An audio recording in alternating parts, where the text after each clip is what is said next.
She thought she could steal my husband and walk away happy. But on their wedding day, I walked in with a truth that shattered everything. I never imagined I'd be standing outside a wedding hall where my ex-husband was marrying the woman who had ruined our home.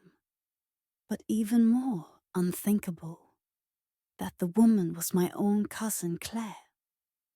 She used to come over all the time, pretending to help with the kids, to check in on me, to offer support.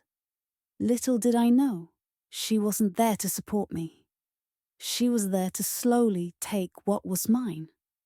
My husband Jacob and I had been married for 6 years.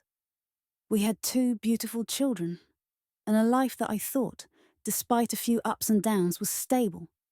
But everything began to unravel when Jacob started pulling away, emotionally and physically. I asked what was wrong, and he'd say he was tired, overworked, stressed. I blamed myself. I cooked more, took care of the kids without bothering him, tried to keep the house perfect so he'd feel comfortable. And the whole time, Claire was there, laughing with him, sitting a little too close, exchanging glances I only noticed in hindsight. The day Jacob told me he wanted a divorce, I didn't even cry. I was too shocked. He said we'd grown apart. He said it wasn't working anymore. He said he needed time. He moved out the next day, and I was left with the kids, the bills, and a broken heart. But the worst was yet to come. 2 months later, I received a wedding invitation in the mail. At first, I thought it was a cruel mistake. But when I opened it, my hands trembled. Jacob was marrying Claire, and she had the audacity to send me an invite like we were old friends, like she hadn't destroyed my life. I almost threw it away, but something inside me snapped. I wasn't going to let them humiliate me in silence. No, I was going to show up, and I was going to bring a surprise. I spent the next few weeks rebuilding myself, not just physically, but emotionally. I hired a lawyer, began digging into Jacob's finances, and met with a friend who worked in real estate. You see, the house Jacob left, the one we had built together, was still legally under my name. The joint accounts? Still open. The shared investments?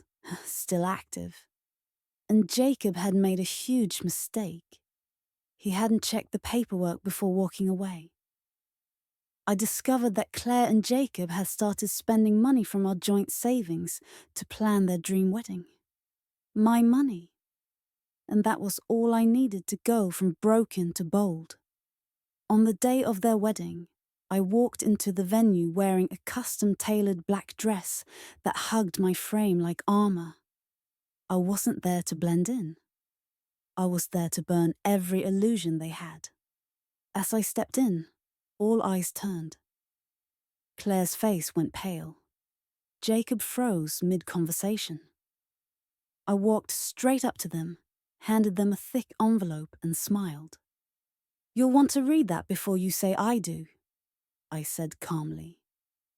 Inside were legal documents, freezing the accounts they had used, evidence of misuse of shared funds, a formal lawsuit for theft, and most painfully, a letter from my lawyer demanding Claire vacate the house she had moved into because it was never Jacob's to give. The wedding didn't happen. Not that day. Not ever. Claire stormed off in tears. Jacob tried to follow me, begging for a conversation. But I was done. I didn't come to destroy their wedding. They had already destroyed everything with their betrayal. I just came to remind them that I wasn't the weak, broken woman they thought they left behind. I had risen, and I wasn't afraid anymore.